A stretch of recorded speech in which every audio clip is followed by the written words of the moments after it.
The Democrats' racism scandal in Virginia has rightly focused on the offensiveness of blackface. But the blackface issue, literally and politically, is superficial. We need a deeper conversation. I've always despised racism. One of the things I'm most proud of in my professional life is an anti-racism campaign I helped create back in the UK. Obviously, I'm white. Even though I grew up in a working-class family of new immigrants from Hungary, I never suffered race-based discrimination. But I've always felt a bit of an outsider, perhaps with some empathy for victims of actual discrimination.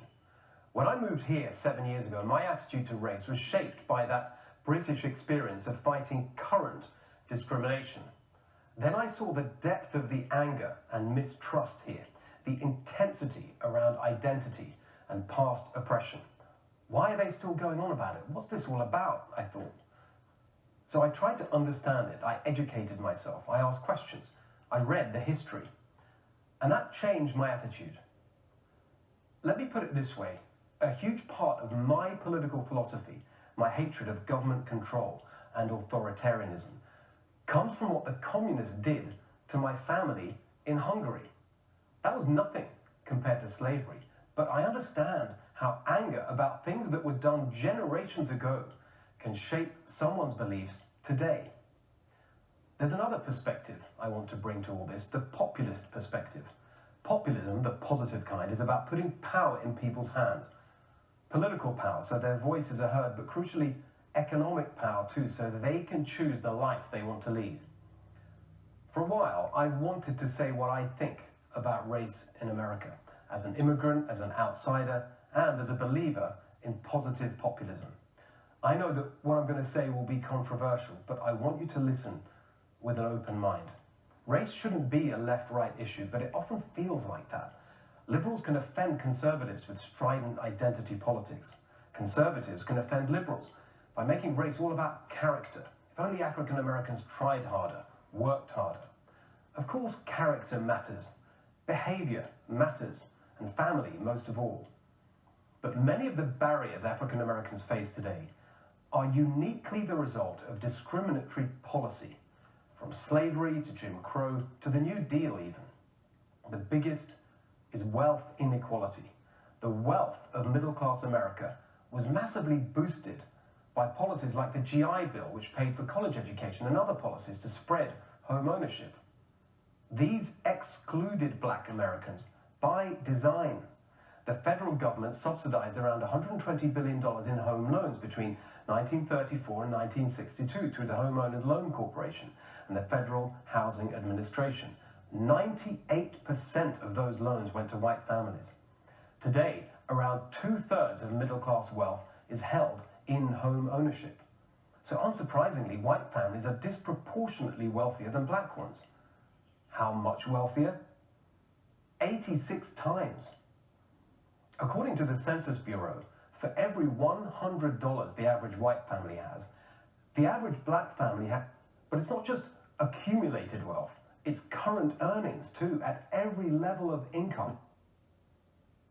The persistent poverty and block in areas like housing, education, criminal justice, and more. We will never, never, never achieve these truths as the first step in nation. I use all those words deliberately. The Truth and Reconciliation Commission in post-apartheid South Africa, the First Step Act, developed by both parties here, passed by Congress, championed by President Trump. But now we need many more steps. We need a truth and reconciliation process here. And it should explicitly consider dramatic action to close the wealth and opportunity gap. Not just a pledge to avoid discrimination, but reparation for the cruelty of the past. Not handing out checks, but asset reparations, loans to buy homes and start businesses, community banking and credit unions to free African Americans from the traps of debt and predatory lenders, asset reparations. Of course, there are policies like school choice and support for families that we should want for every American, but which can help African Americans even more. But this wealth inequality, the direct result of past discrimination, that needs special attention. A truth and reconciliation process with due consideration of asset reparations, that is the only way to heal our racial divide. The Republican Party, the party of Lincoln, and now the party of Trump, as it showed with the First Step Act, can take the lead. I hope it does. Tell me what you think of that at Next Rev. All right, welcome back, everyone. Race in America, that simple topic. You just heard my take. Tezlyn. Well, I'm sure your Twitter feed will be blowing up tonight because you use the word reparations. I want to use a very clear analogy. Trump said that he wants a wall. He said he doesn't care what you call it, whether it's slats, whether you call it a fence. There are black Americans in this country. We're not talking about immigrants or Haitians or African, and nothing against, who were born in this country that want to see some type of reparations, whether you call it repair. The community for a very long time has suffered from the lack of resources. So we're not talking about feel-good stuff like the Democratic candidate who's running, Marianne Wilson, is saying, oh, you know, this is about love. This is not about love. This is a business proposition. There are black Americans who are saying that if particularly these Democrat candidates in 2020 do not have a clear black agenda on policy, housing, transportation, healthcare, clearly specifically targeting African Americans specifically, they're going to hold their vote. It's not about let's all get along and let's all like each other and who's wearing blackface and who don't like black folks and who don't like white folks. This is simply about allowing people the opportunity to get ahead based upon a system that has been unjust. And so when you bring up these type of policies and you talk about why there's such anger, why there's such frustration, it is because, like I've said many, many times before, Democrats have over 90% of the black vote. And yet today, even now, every other subgroup has a policy, has something that is reflective of their need, yet except the African American community. And it's great to say, oh, just come over and be a Republican. But the Republicans have yet to put forth the black agenda as well. It's not just, oh, the Democrats are bad. No, because it's not about people of color. It's not about minorities. It's not about urban revitalization. Let's clean it and let's cut out the BS and let's talk specifically about black people. And you hear even on the Republican side, oh, this policy will help black people. This policy will help black people. No, it's no more minorities. We're talking about black, clearly black people who were born in this country that have received injustices. And it's not about passing out a check or standing in some line to buy Jordans. It is about undoing a system that has disenfranchised a group of people for hundreds of years. And that's why I totally agree with this idea of undoing a system that has created parities that are very difficult to overcome. And that is why I think one of the best reparations, if we're going to use that word, is to work to get government out of black people's lives as much as possible. And this is the thing that made me switch from being a Democrat voter to a conservative voter, is that I saw that, you know, it's one thing to talk about what government's going to do for you, government's going to do this and give you that and give you this, but all these years later, we're still struggling. We're still the lowest in education. We're still the lowest in marriage rates and family rates. We're still, the black community is still suffering very specific and unique issues in that community.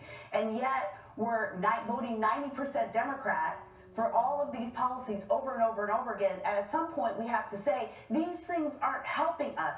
Take the handcuffs off.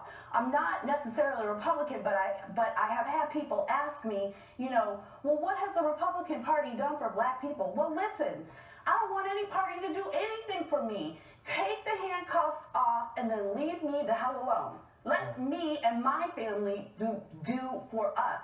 But when we're constantly we have to go through a government that has oppressed us from the moment the first black person set foot on this continent. It makes no sense to me why I should keep voting for more government in my life. Great. Can I just, I want to sort of build on that notion of independence, because that's really what I was getting at with asset reparations. It's like you don't want people to be dependent on the government, but, you know, to start that business, to buy that home, to get to that point where you can be independent, you've got to have assets. Well, let's also talk as things are happening today. We have the lowest ever black unemployment rate under President Trump. President Trump courageously signed with the African American community has been disproportionately affected by, you know, the prison system and the criminal justice system. Black-run businesses are up 500% since his inauguration. His Small Business Administration has had a huge initiative to revitalize, I like that word, revitalize, black-run businesses, not to mention... But it's not Black Pacific. Well, it's not Black Pacific. Let me correct you. It's not Black. Okay, so in the GOP tax plan, there's something called the Urban Revitalization Program. Right there. It's urban. I said Black. Oh, okay, but that's what so, we keep can I confused on. This can I people of color, respectfully this finish? urban, this inner city. Let Tezlyn finish her point and then... Period. Point blank. I own the business. I had 300 employees that I signed on the front of the check. If anybody else did it here, I'm happy to talk about it. Didn't have a government grant. I was independent as they come. But at the end of the day, there were no loan at court. At the end of the day, we had no mentorship. It's not about urban Charlie. It's not about people of color. It's not about Trump. It's not about Republican Democrat. It's about black folks. Period. Point.